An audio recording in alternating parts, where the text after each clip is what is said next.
আলিফ ভাই আমার ভাইয়া হোয়াট ইজ দিস মিস্টার আলিফ, আপনার সমস্যাটা কি? আমাদের ইম্পর্টেন্ট মিটিং এর টাইমে আপনি এরকম চাষা বাসা এখানে অ্যালাউ করতেছেন? আমি তো গন্ধে টিকতে পারতেছি না, এটাকে বের করেন এখান থেকে। আর আপনি যদি বের না করেন তাহলে আমাকে বলেন, আমি সিকিউরিটি গার্ড ডেকে বের করে দিচ্ছি। সরি ম্যাডাম, আমি দেখছি। আলিফ সাহেব, আপনি কি শুরু করেছেন? যখন আপনার কাছে এসেছিলাম তখন তো আপনি খুব বড় বড় কথা বলেছিলেন, আমরা দুজন এসেছি আপনার সাথে ব্যবসা ডিল করব, আর আপনি ঠিক যেগুলো কী করছেন, গ্রাম থেকে কোথা থেকে কারা আসছে, ওদের দুর্গন্ধে টেকা যাচ্ছে না। আমি আরও ম্যাডামকে কনভিন্স করেছি যে আপনার ব্যবসা ব্যাপারে ডিল করব, আর আপনি কী সব চাষা ভূষাদের নিয়ে শুরু করছেন। দেখলাম তোমার তো বারবার কইছিলাম ভিতরে আসার দরকার নাই, কিন্তু তুমি আমার কোনো কথা না শুনা নাচতে নাচতে ভিতরে চলে আইলা। এখন যদি ভিতরে না আসতা তাহলে এতগুলা কথা শুনতে হইতো। ওনার যা করছে ঠিকই তো কইছে। এক কাজ করো, আমরা বাইরে চলে যাই, আলিফের কাজ শেষ হলে তারপর আমরা ভিতরে আহুন। আসো। তুমি ঠিকই কইছো, আমাকে আসা ঠিক হয়নি। এটা তো অফিস, ভুলেই গেছিলাম। এখানে লাখ লাখ টাকার ডিল হইতেছে। আলিফ, আমরা পরে আইতেছি, তোরা কথা। ভাইয়া কোথায় যাচ্ছ তোমরা? এই অফিস থেকে তোমরা বের হচ্ছ না। আপনারা কাকে বের করে দিচ্ছেন? কাকে অপমান করতেছেন? অফিসটা আমার, আর উনি হচ্ছে আমার বড় ভাই, আর সাথে আমার ভাবি। আর তাদেরকে আপনারা এইভাবে অপমান করতেছেন। আপনাদেরকে এত বড় সাহস কে দিচ্ছে আমার অফিসে আমার সামনে দাঁড়িয়ে আমার ভাইকে আমার ভাবিকে অপমান করতেছেন? হুদা হে লাগিয়ে, হ্যাঁ, এত বড় সাহস আপনাদেরকে কে দিছে? আমার বড় ভাই সম্পর্কে আপনারা জানেন? এই মানুষটা সম্পর্কে আপনারা জানেন? সেই ছোট্টবেলায় নিজের মা বাবাকে হারাইছে, তারপর থেকে আমাকে এত বড় করার পেছনে যদি কারো হাত থাকে এটা একমাত্র আমার বড় ভাইয়ের। আর সেই বড় ভাইকে আমার সামনে অপমান করতেছেন, আমি চুপচাপ এখানে মুখ বুজে সহ্য করবে এটা ভাবছেন আপনি? আর কি বললেন? গন্ধ লাগতেছে? হ্যাঁ, লাগতেই পারে।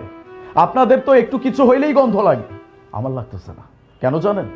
কারণ এই গায়ের গন্ধ নিয়ে নিয়ে আজকে আমি এত বড় হয়েছি। এই মানুষটার বুকে আমি ঘুমাইছি, আর সেই মানুষটাকে আপনি অপমান করতেছেন।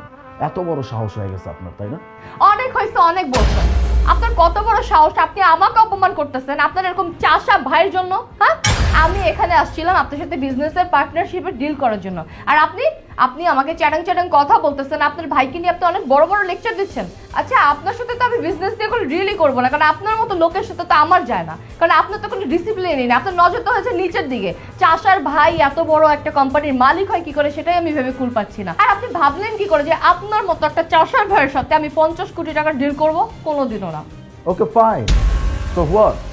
হ্যাঁ, আপনি আমাকে 50 কোটি টাকার ডিল এটার ভয় দেখাচ্ছেন? আপনি কি ভাবছেন এই 50 কোটি টাকার ডিল না হলে আমি রাস্তায় নেমে পড়বো?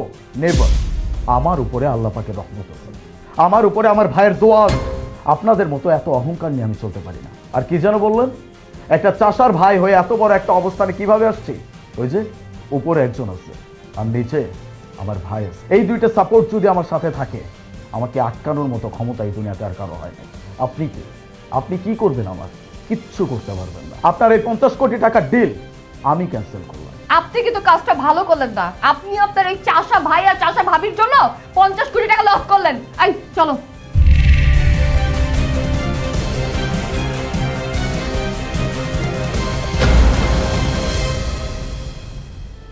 আলিফ ভাই আমার, তুই আমার লেগে 50 কোটি টাকার ডিল ক্যান্সেল করে দিলি। তোমারে কইছিলাম না আমার ভাই, আমাকে দুই ভাইয়ের রক্ত এক। আমার ভাই কখনো আমার সাথে বেইমানি করতে পারে না। আমার সারা জীবনের পরিশ্রম কখনো বিফলে যেতে পারে না। দেখছো, তোমারে কি কইছিলাম? আমার ভাই ভুল করতে পারে না। আমার ভাই টাকা পয়সার চাইতে আমারে সম্মান করে বেশি, আমারে অনেক আদর করে। আজকে আজকে নিজের চোখে তুমি দেখলা। তুমি সবসময় কইতা তোমার ভাই শহরে গেছে, টাকা পয়সা কামাইয়া বড়লোক হয়ে গেছে, আমাকে সবাই ভুলে গেছে। কি কইছিলাম আমি? আমার ভাই আমার সাথে বেইমানি করতে পারে না। ভাই তুই আসলেই আমার আদরের কলিজার টুকরো ভাই। তুই আজকে প্রমাণ করে দিলি টাকা পয়সা ধন দৌলতের চাইতে রক্তের সম্পর্কটা বড়। ভাইরে, আমি অনেক খুশি হয়েছি তুই যে সবার সামনে বড় মুখ করে কইছস আমার ভাই কামলা হোক চাষা হোক যাই হোক সে আমার ভাই। আমার মনটা জুড়ে হয়ে গেছে রে ভাই, আমি অনেক শান্তি পাইছি। না ভাইয়া, কোনো ক্ষতি হয় না, বরঞ্চ ভালো হয়েছে। এরকম মন মানসিকতার মানুষের সাথে যদি আমি ডিল করতাম আর ব্যবসা করতাম, ইন ফিউচার আমার আর অনেক বড় ক্ষতি হতে পারতো। এটা থেকে তুমি আমাকে বাঁচাইছো। এই জন্যই বলে উপরওয়ালা যা করে অনেক ভালোর জন্যই করে। আর এই 50 কোটি টাকা, এরকম 50 কোটি টাকা আমার সামনে অনেকবার আসবে, কোনো সমস্যা নেই।